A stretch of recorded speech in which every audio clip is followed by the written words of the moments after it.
오늘 말씀 보도록 하겠습니다. 말씀은 요한복음 6장 30절에서 37절까지 보도록 하겠습니다. 신약성경 153페이지 요한복음 6장 30절에서 37절입니다. 요한복음 6장 30절에서 37절, 신약성경 153페이지 30절에서 37절 한 절씩 함께 읽도록 하겠습니다.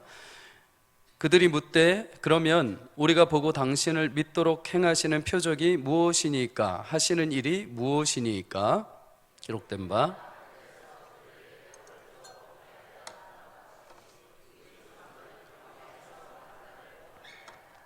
예수께서 이르시되 내가 진실로 진실로 너희에게 이르노니 모세가 너희에게 하늘로부터 떡을 준 것이 아니라 내 아버지께서 너희에게 하늘로부터 참떡을 주시나니 하나님의 떡은 하늘에서 내려 세상에 생명을 주는 것이니라.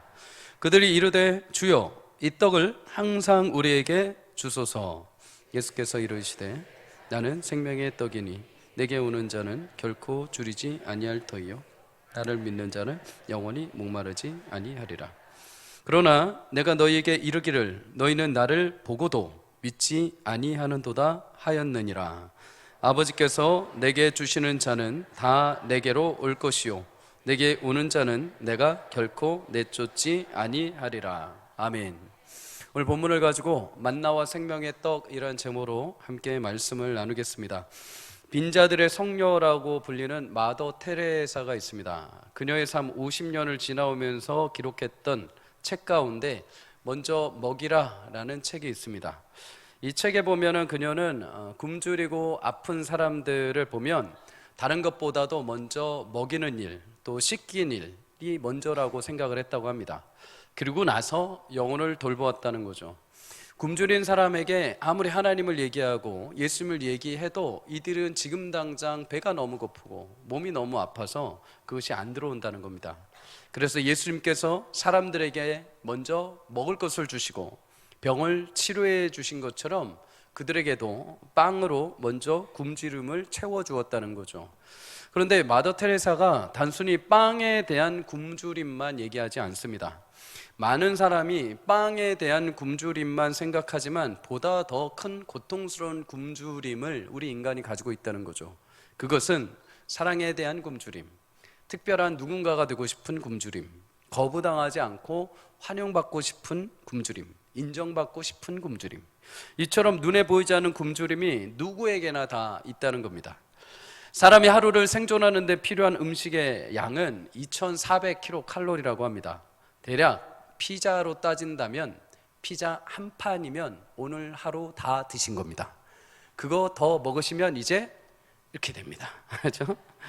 그래서 인간은 누구나 먹고 마시는 것, 어느 누구라도 기본적으로 피자 한 판 정도는 먹고 채울 수 있다는 거죠. 그런데 그것만으로 인간이 채울 수 없는 부분이 있다고 합니다. 그래서 인간은 누구나 먹고 마시는 것으로 해결되지 않고 채워지지 않는, 눈에 보이지 않는 목마름과 굶주림에 항상 시달린다는 거죠. 성경은 인간의 채울 수 없는 굶주림과 목마름에 대해서 이렇게 얘기를 해줍니다. 전도서 1장 2절 우리 한번 읽어볼까요? 시작. 전도자가 이르되 헛되고 헛되며 헛되고 헛되니 모든 것이 헛되도다. 헛되다밖에 기억이 안 나시죠? 헛되다. 헛되다 원어적으로 보면 소량의 바람, 수증기를 말합니다. 영어 성경으로 보면 무의미하다라고 번역을 하죠. 육체적으로 많은 것을 누리며 살았던 솔로몬조차도 인생을 되돌아봤을 때 금방 사라지는 수증기와 같다라고 고백을 한 거죠. 솔로몬이 도대체 뭐가 부족했길래 그 많은 지혜와 명성과 부를 누렸던 그가 도대체 뭐가 부족했길래 모든 것을 가지고도 인생을 딱 한마디로 정의를 했을 때 헛되다, 수증기와 같다라고 고백을 했을까요? 육체적으로 채우고 또 채워도 결코 채워지지 않는 공간이 있다는 것입니다. 그것은 눈에 보이는 것으로 채울 수 있는 것이 아니다. 그렇다면 우리가 열심히 이렇게 육체적인 것으로 채우는데 결코 채워지지 않는 그것이 무엇일까요? 전도서 3장 11절은 이렇게 말합니다. 하나님이 모든 것을 지으시되 때를 따라 아름답게 하셨고 또 사람들에게는 영원을 사모하는 마음을 주셨느니라. 아멘. 여러분, 하나님이 인간의 인생 삶 가운데 하나의 공간, 마음을 심어주셨는데 그게 뭐냐? 영혼을 사모하는 마음. 다른 번역본으로 보면 과거와 미래를 생각하는 감각이라고 되어 있습니다. 인간이 비록 제한적인 삶을 살지만 항상 먼 영혼에 대한 사모함. 내가 죽은 이후에 이것이 내게 영원히 갈 수 있을까? 지금 내게 주어진 이 먹는 것, 자는 것, 내가 입는 것, 이 만족감이 영원히 지속되고 싶어 하는 거죠. 그런데 그게 안 된다는 것을 인간은 압니다. 그래서 항상 이 땅의 것으로 채워지면은 항상 뭔가 허전한 거죠. 왜요? 그게 영원히 지속될 수 없다는 것을 본인들은 알기 때문입니다. 태초에 하나님의 형상과 모양으로 사람을 창조하셨을 때 그건 외형적인 모형이라기보다는 내적인 것, 하나님을 닮고 신실함과 영원함과 하나님의 사랑과 고귀한 성품을 우리 마음 가운데 심어주셨죠. 그런데 죄로 인해서 인간이 그 모든 것들이 다 깨지게 됩니다. 그 마음의 공간들, 거기에 하나님의 성품과 하나님의 사랑과 하나님의 의로움과 하나님의 진실함을 담아야 되는데 그곳에 세상의 것을 채우기 시작을 했죠. 나의 먹을 것, 나의 입을 것, 나의 육체적인 쾌락, 나의 말초적인 신경을 자극하는 것들. 그런데 그것을 채우면 채울수록 뭐라고 고백을 합니까? 솔로몬의 고백처럼 헛되다, 수증기와 같다 라고 고백을 되는 거죠. 그럼에도 여러분 참 감사한 게 뭐냐, 그렇게 세상의 것으로 채워져도 채워도 채워지지 않기에 성도는 마침내 누구를 보게 되냐면 하나님을 보게 됩니다. 신기하죠? 여러분, 세상 사람들은 채워도 안 보이면 계속 그걸로 채워갑니다. 계속 그걸로 끊임없이 안 되는 것을 알면서도 채웁니다. 그런데 성도들은 세상의 것으로 채우다 안 되면은 뭐를 보게 되냐? 하나님을 보게 됩니다. 그게 은혜인 것이죠. 하나님을 향하게 됩니다. 내 힘으로 살아가는 게 아니구나. 이것으로 채우고 이것으로 먹고 이것으로 덧입고 이것으로 내가 이것만 되면은 다 될 것이라고 생각했는데 안 채워지는 그 순간에 우리는 영혼을 사모하는 마음이 그때 열리게 됩니다. 그러면서 하나님을 보게 되죠.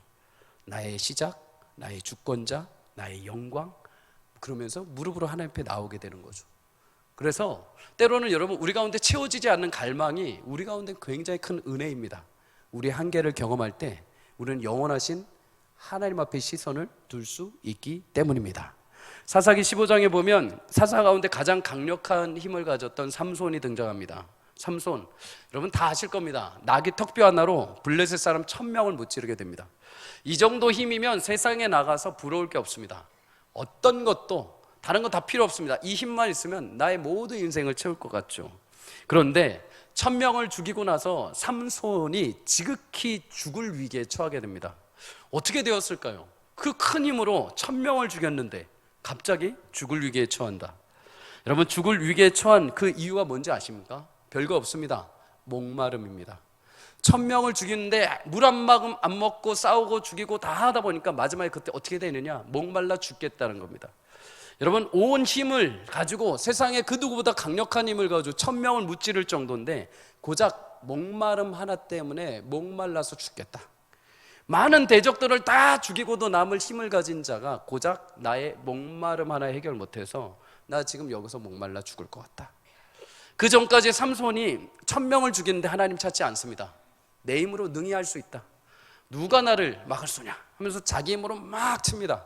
힘이 있을 때는 다 채워질 것 같습니다. 그런데 그 작은 목마름 하나가 찾아왔을 때 삼손이 어떻게 하니까? 하나님 저를 살리십시오. 그때서야 하나님을 찾습니다. 그때 하나님이 우묵한 곳을 터뜨리셔서 삼손을 물을 먹이시고 살리시게 됩니다. 성도님들, 채워도 채워지지 않는 공허감을 가진 인간, 금방 사라질 것 같은 수증기와 같은 우리 무의미한 존재이지만 인간은 그럼에도 그런 갈증을 통해서 하나님을 바라보게 하신 은혜가 있는 줄 믿습니다. 그럴 때 하나님은 우리 가운데 거봐라, 너는 나 없으면 안 돼, 이게 아니라 그럼에도 갈증으로 목말라 나오는 성도들의 영혼을 채우시고 먹이시고 그들을 소생하게 하시는 분인 줄 믿습니다. 오늘 이 자리에도 육신의 것으로 열심히 채워보려고 했는데 여전히 내 안에 공허함, 무엇인가 내가 열심히 살아가고 있지만은 무엇인가 계속 밑빠진 독처럼 계속 흐르고 계속 허무하고 인생의 기쁨, 인생의 만족, 그 어떤 것도 채워지지 못해 이 자리에 계신 분이 계십니까? 여러분, 하나님께서 오늘 그 모든 빈 영혼의 마음을 주님의 위로와 참된 평강으로 채워주시기를 주의 이름으로 축복합니다. 예수님이 채우시면 넘치게 되어 있습니다. 예수님이 임하시면 그 어떤 힘으로도 살릴 수 없던 내 인생의 목숨까지, 그 작은 힘 하나 없어서 죽을 것 같은 인생일지라도 하나님께서 그 안에 샘을 터뜨리셔서 살게 하시는 능력이 있는 줄 믿습니다. 오늘 그 주님으로 나의 비어있는 공간, 나의 허전한 공간이 채워지는 놀라운 은혜가 있기를 주의 이름으로 축복합니다. 예수님은 갈릴리 호수 해변가 벳세다라는 곳에서 물고기 2마리, 떡 5덩이로 5,000명이 넘는 사람을 먹이십니다.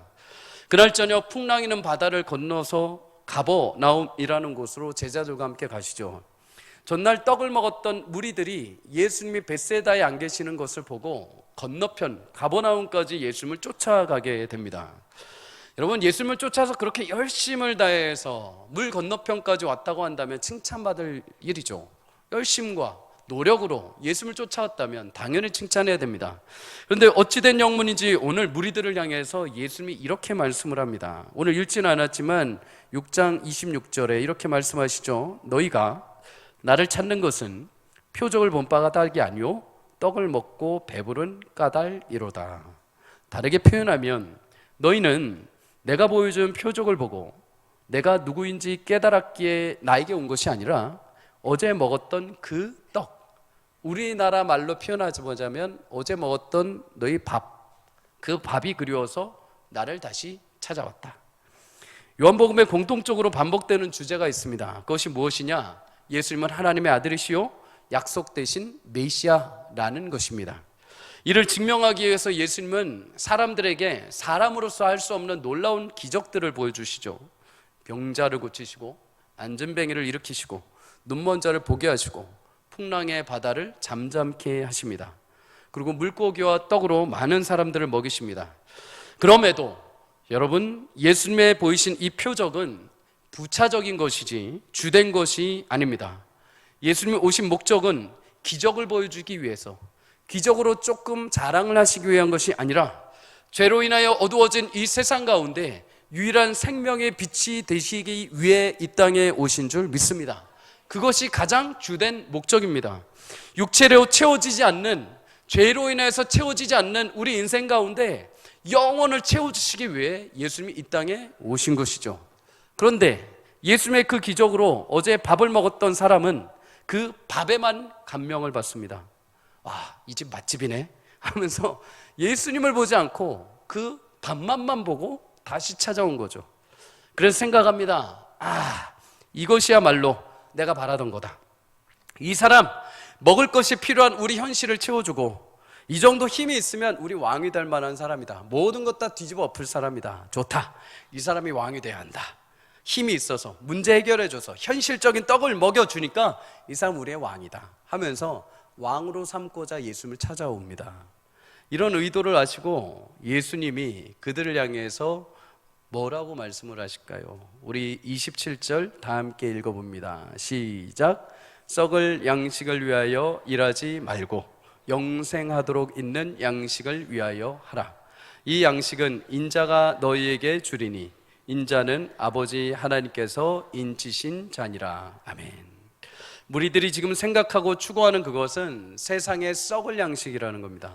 그거 말고 영생하도록 있는 양식을 너희는 구하라 라고 예수님이 권면하시죠.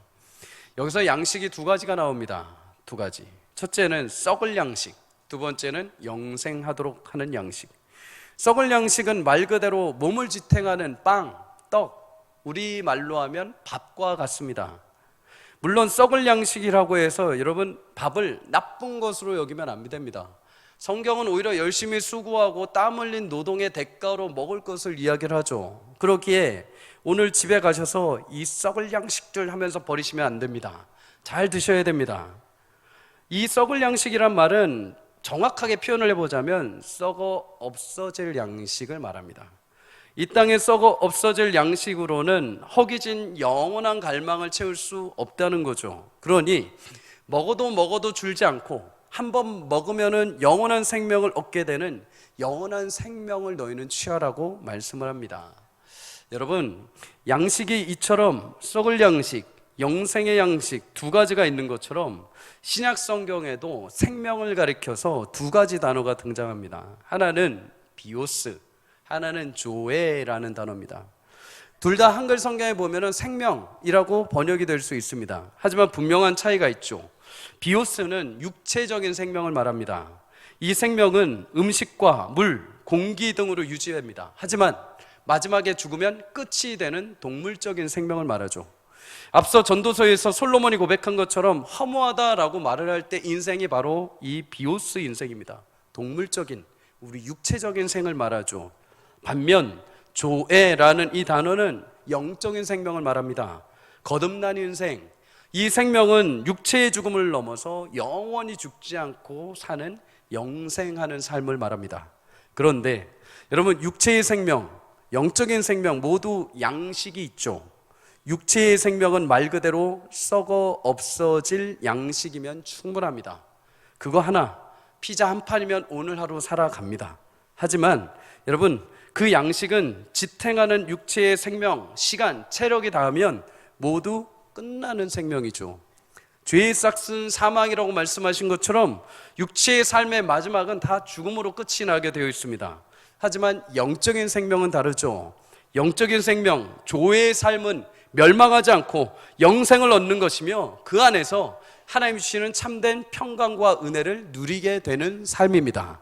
그래서 로마서 14장 17절은 이렇게 말합니다. 성도님들 다 함께 읽겠습니다. 시작.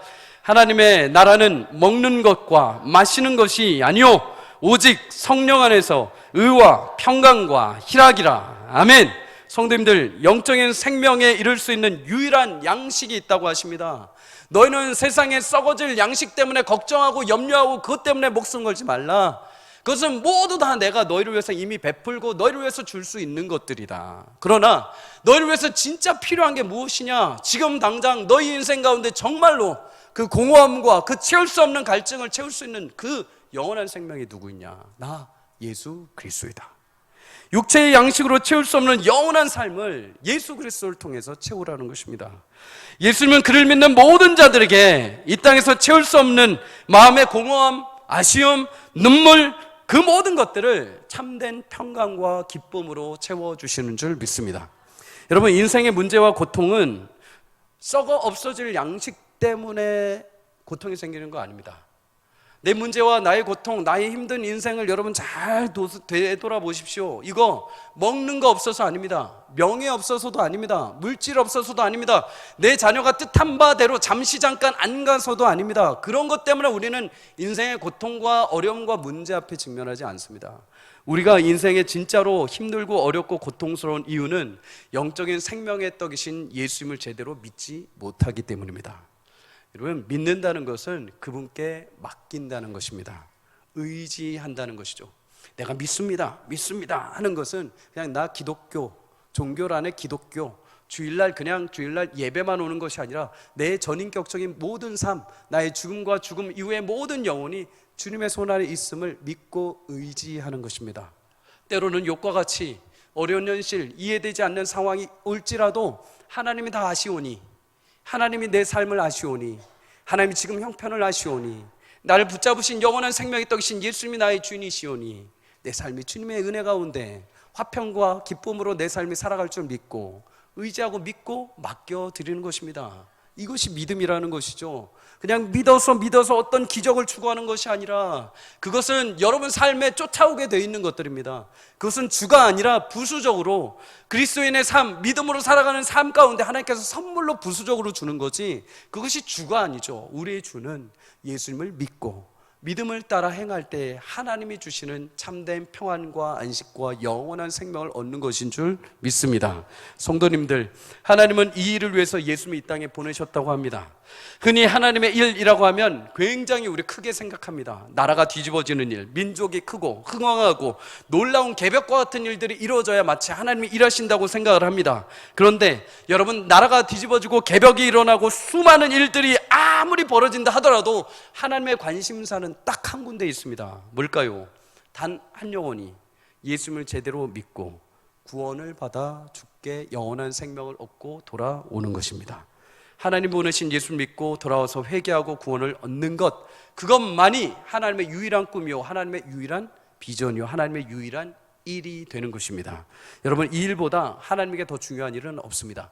아무리 산을 무너뜨리고 아무리 바다 위를 걸어도 풍랑을 잠잠케 하도 수많은 사람들을 먹고 살려도 병자를 일으켜 세워도 한 영혼을, 그 모든 것들이 한 영혼을 살리기 위한 하나님의 위대하신 역사인 것을 기억하시길 주의 이름으로 축복합니다. 그 모든 일들이 여러분 한 사람, 저 한 사람을 구원하시기 위한 하나님의 놀라운 신비로운 역사였습니다. 그 놀라운 역사를 여러분 보시고 그냥 감탄하고 이 일이 나에게도 있게 하십시오 라기보다, 하나님 그럼에도 나를 포기하지 않으시고 오늘도 구원의 역사로 오신 예수를 믿음으로, 의지함으로 내게 영원한 생명이 주었음을 확신하고 담대하게 걸어갈 때 그 삶이 새롭게 열리며 새로운 하나님의 역사를 체험하게 될 줄 믿습니다. 여러분, 예수를 믿고 맡기십시오. 영원한 생명의 양식이신 예수님이 여러분 맡고 의지할 때 여러분에게 참된 기쁨, 참된 희락, 참된 감사와 은혜를 누리게 될 줄 믿습니다. 예수님은 모인 무리들에게 영원한 양식인 예수를 믿을 것을 요청을 합니다. 그때 여러분 무리들이 뭐라고 했을까요? 오늘 본문 30절에 보면 이들이 예수님에게 표적을 구합니다. 과거 조상들이 광야에서 먹었던 만나, 하늘에서 내린 희귀한 만나처럼 우리에게도 그런 표적을 보여주신다면 우리가 믿겠습니다. 우리도 종종 그러지 않습니까? 막 믿음이 힘들고 어려울 때마다 하나님 저 이것만 들어주시면 제가 믿겠습니다. 이것만 응답해 주시면, 이것만 보여주시면 제가 다시 뒤돌아서지 않겠습니다. 그런 게 여러분 인생에 수십 번 하시지 않았습니까? 그거 계속 반복하시지 않았습니까? 저도 그렇습니다. 이거 하나님 응답하시면 제가 다시는 돌아서지 않겠습니다. 하나님 이거 한 번만 더 기회 주시면 제가 정말 열심히, 수도 없이 기도했습니다. 그런데 다시 항상 원위치 자리로 돌아오게 되죠. 여러분, 왜 하필 이 무리들은 광야에서 내렸던 만나를 다시 비유하면서 만나 같은 표적을 보여달라고 할까요? 당시 유다 백성들은 약속의 구원자가 오시면 과거 조상들이 광야에서 먹었던 만나처럼 새로운 그가 새로운 참떡을 하늘에서 내려주실 것이다.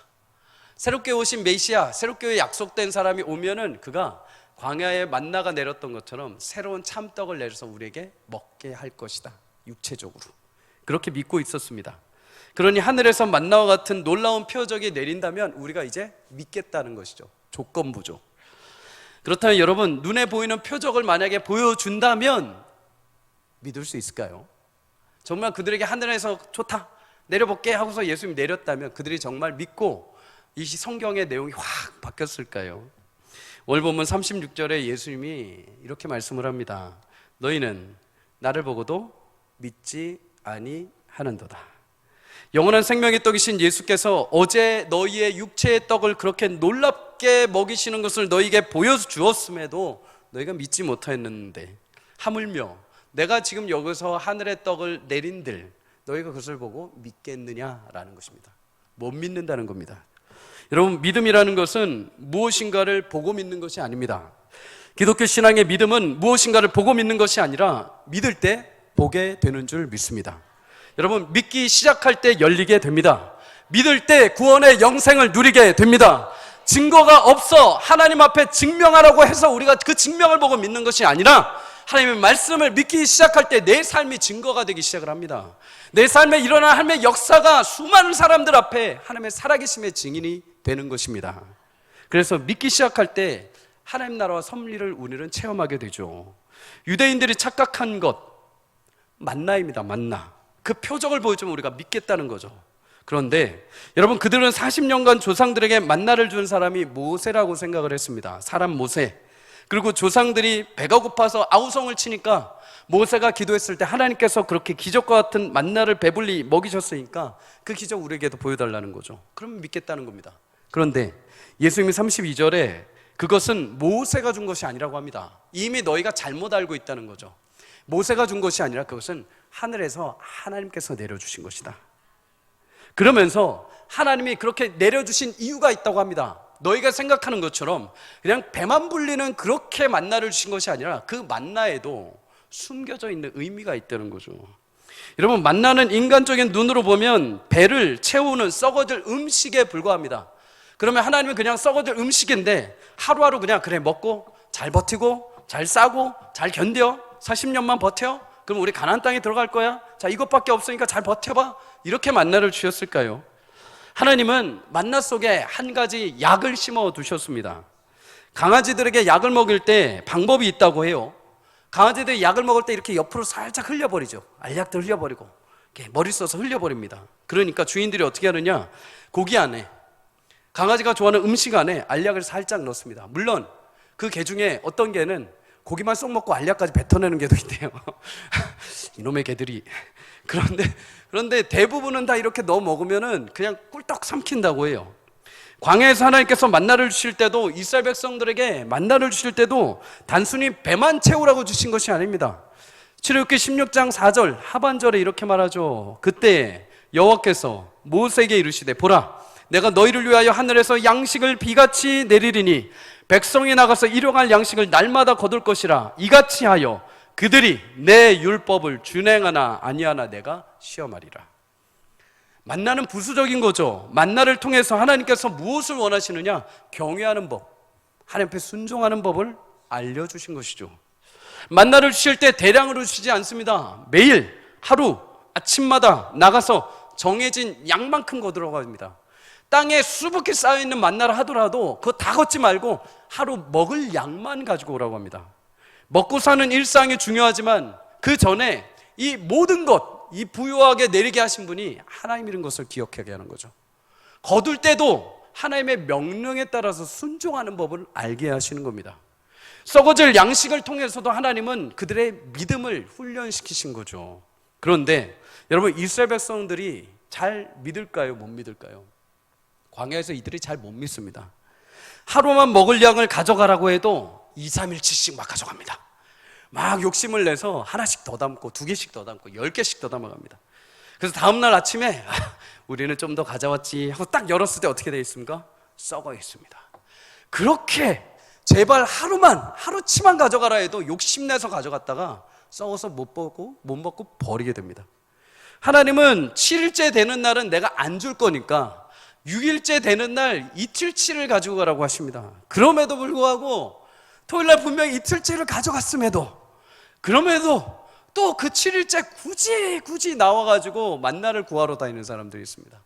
근데 구해집니까? 안 구해집니까? 없습니다. 허탕치고 돌아가죠. 광야에서 이스라엘 백성들이 1세대가 모두 죽은 것을 여러분 아실 겁니다.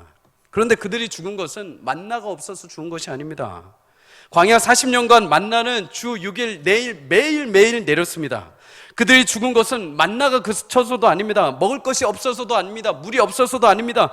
그들이 광야에서 죽은 건 딱 하나죠. 가나안 땅을 정탐할 때 그들에게 하나님께서 약속하신 그 땅을 보여주셨음에도 불구하고 안 됩니다.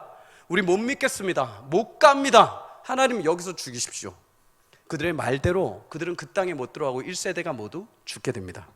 여러분, 그럼에도 하나님은 40년간 매일 아침마다 광야에서 이스라엘 백성들이 가나안에 들어가기 직전까지 그들에게 예배하신 음식 만나를 내려주시며 끝까지 포기하지 않으시고 믿음으로 계속 순종할 수 있는 길을 열어주셨습니다. 그런데 오늘 유대인들이 뭐라고 합니까? 눈에 보이는 만나만 생각하고 하늘에서 그런 신령한 만나를 내려주십시오. 표적을 보여주시면 우리가 그거 먹고 믿어보겠습니다. 정말 믿을 수 있을까요? 아니요. 이스라엘 백성들이 광야에서 믿지 못했던 것처럼 유대인들도 하나님께서 그 자리에, 예수님께서 그 자리에 생명의 떡을 내려주셨다 한들 결코 믿지 않았을 겁니다. 무엇으로 그렇게 확신할 수 있느냐? 로마서 3장 10절에서 11절은 이렇게 말합니다. 기록된 바 의인은 없나니 하나도 없으며 깨닫는 자도 없고 하나님을 찾는 자도 없고.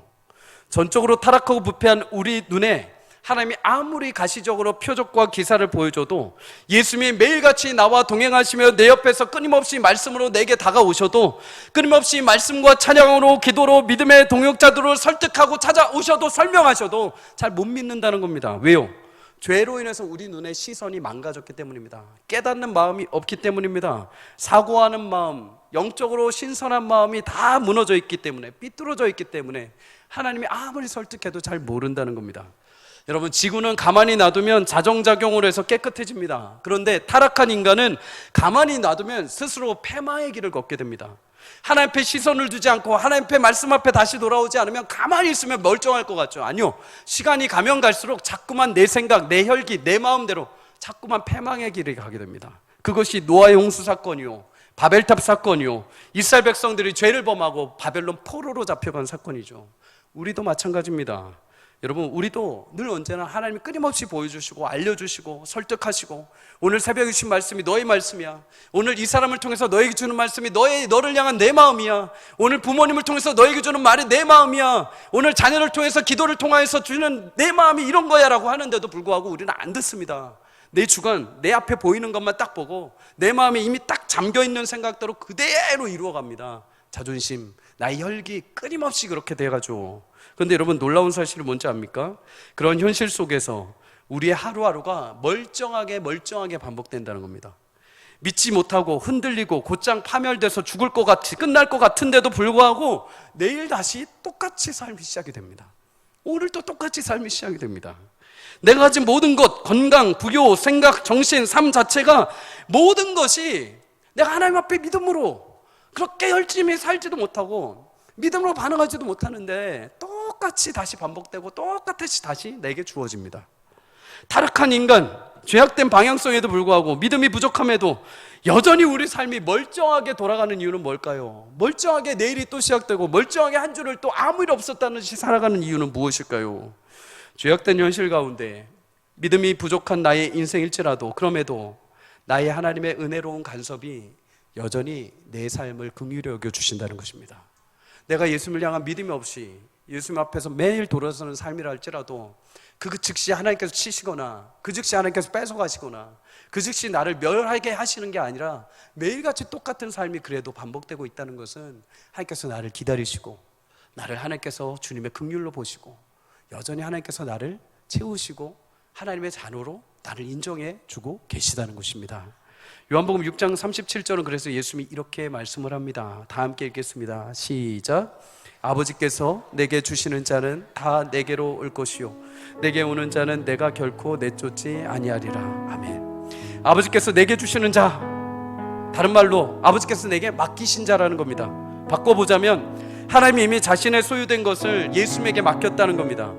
전적 무능, 저처럼 부패로 버려져 아무 할 말 없는 나를 하나님이 불가항력적인 은혜로 붙잡으시고 택하셔서 예수님께 맡겼다는 거죠. 여러분, 우리가 어떤 존재들입니까? 봐도 안 믿습니다. 나 오늘 하나님 이 놀라운 일들을 벌여주시면 제가 한평생 남은 인생 동안에 믿음의 길을 걷겠습니다 해도 하나님 그거 보여줘도 잘 믿지 못합니다. 하나님 내 인생 가운데 이거 이뤄주면은 정말 제가 끊임없이 돌아서지 않고 가겠습니다 해도 우리는 한순간 무너지는 연약한 믿음을 가지고 있죠. 내가 한 번 한 결정대로 곧 죽어도 확실하다고 고집 피우면서 살아갑니다. 내 자존심, 내 혈기, 별의별 방법을 다 씁니다.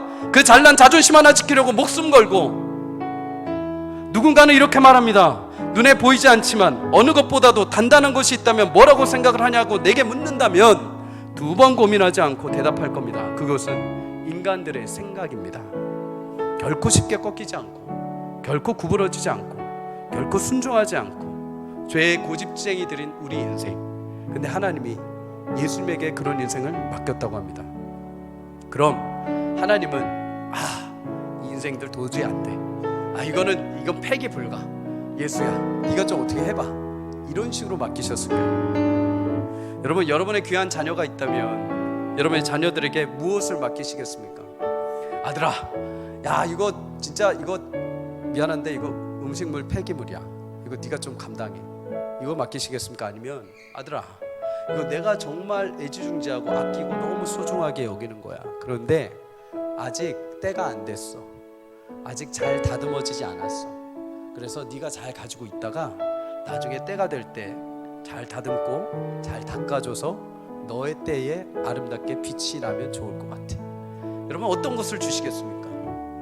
우리는 원석과 같이 굉장히 모나고 부족하고 연약합니다. 하나님께서 그런 모난 우리 인생을 포기하지 않으시고 그런 고집쟁이인 우리 인생, 삐뚤어지고 무너지는 우리 존재를 아주 원석과 같이 아직 다듬어지지 않았기에, 아직 꽃 피우지 않았기에 예수야, 네가 이 아이들, 이 생명들을 담당하고 끝까지 책임져 주어라. 그래서 자신의 가장 사랑하는 예수에게 하나님께서 맡겨주신 겁니다. 그런데 예수님에게 맡겨준 이 인생들 어떻게 합니까? 감사합니다, 믿어야죠. 그런데도 안 믿고 만나보여 달라고 합니다. 여러분, 이 정도면은 그냥 폐기 처분해도 됩니다. 그냥 버려도 됩니다. 근데 예수님이 그렇게 안 하신다고 합니다. 왜요? 하나님의 뜻이 그게 아니라고 합니다. 어떻게 해서든 잃어버리지 말고 어떻게 해서든 살리라는 거죠. 비록 지금 눈에 비춰볼 때 가치 없고 깨닫지 못하고 부족하고 제 맘대로 살고 연약한 존재라 할지라도 하나님에게는 너무 소중한 원석과 같은 존재들이기에 예수야, 포기하지 말고 끝까지 그들을 살리라는 거죠. 여러분, 예수님이 그 하나님의 뜻을 알기에 어떻게 하셨을까요? 만나로 먹여보기도 하고 5,000명을 먹여보기도 하고 병자를 고쳐보기도 하고 무리를 걸어보시기도 하고 죽었던 사람을 살려보시기도 하고 눈먼 자를 눈떠게도 하시고 앉았던 자를 일으켜 세우시기도 하고 나병 걸리는 자를 치료해 보시기도 하고 하실 수 있는 건 다 해보셨습니다. 그런데도 안 믿습니다. 그래서 어떻게 하셨을까요? 자신 스스로를 십자가에 내어다시고 자신이 생명의 떡이 되시어 주신 것입니다. 만나를 먹여도 달랠 수 없던 우리 인생을 위해서 예수님은 자기를 십자가에 내어주시고 영원한 생명으로 우리를 덮으셔서 모나고 부족하고 공허한 인생을 살아가는 인생 속에 각 사람의 심령 가운데 이제 예수 그리스도를 믿기만 하면 어느 누구라도 그 마음에 주님이 오셔서 공허했던 마음, 이 세상의 것으로 채울 수 없었던 그 마음을 예수님의 사랑으로 덮으셔서 이 땅 가운데 참된 평강, 기쁨, 위로와 소망으로 살아갈 수 있는 힘을 주신 줄 믿습니다. 사랑하는 성도님들, 예수님은 오늘도 그 일을 왜 포기하지 않으십니다. 이 자리에 나오신 성도님들 우연이 아닙니다. 그냥 내가 엄마 따라 아빠 따라 내 남편 따라 아내 따라 오신 것이 결코 아닙니다. 오늘도 예수님은 그 일을 포기하지 않고 단 한 사람도 잃어버리지 않으시기 위해 여러분들을 이 자리에 불러주신 줄 믿습니다. 어떻게 해서든 견고하게, 어떻게 해서든 버티게, 어떻게 해서든 택하신 그대로 최초에 우리 주님이 부르신 그날 사랑하고 흠없고 거룩한 자녀로 완성하시겠다는 그 목적을 반드시 하나님은 이루어 가실 줄 믿습니다. 그래서 빌립보서 1장 6절은 마지막으로 성도님들과 저에게 이렇게 권면을 합니다. 함께 읽겠습니다. 시작. 너희 안에 착한 일을 시작하신 이가 그리스도 예수의 날까지 이루실 줄 우리는 확신하노라. 아멘. 하나님께서 이루어 가실 줄 믿습니다. 여러분, 부르신 그 하나님이 예수님을 통해서 영원한 생명을 주시고 우리 가운데 공허한 그 마음을 주님의 생명의 떡으로 채우셔 이 땅 사는 날 동안에 하나님의 역사와 은혜와 신비를 누리게 하실 줄 믿습니다. 그 은혜에 감격하여 우리는 성찬을 하는 것입니다. 성찬은 오늘 그냥 행사가 아니죠.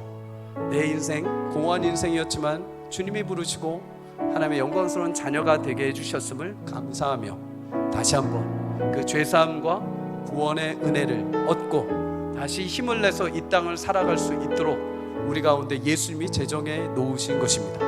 이 성찬을 통해 다시 한번 공허했던 내 마음이 예수님의 사랑으로 채워지고 주님 앞에 시선을 두고 믿음으로 아름답게 주의 나라를 세워가는 주의 백성들 되시기를 주의 이름으로 축복합니다.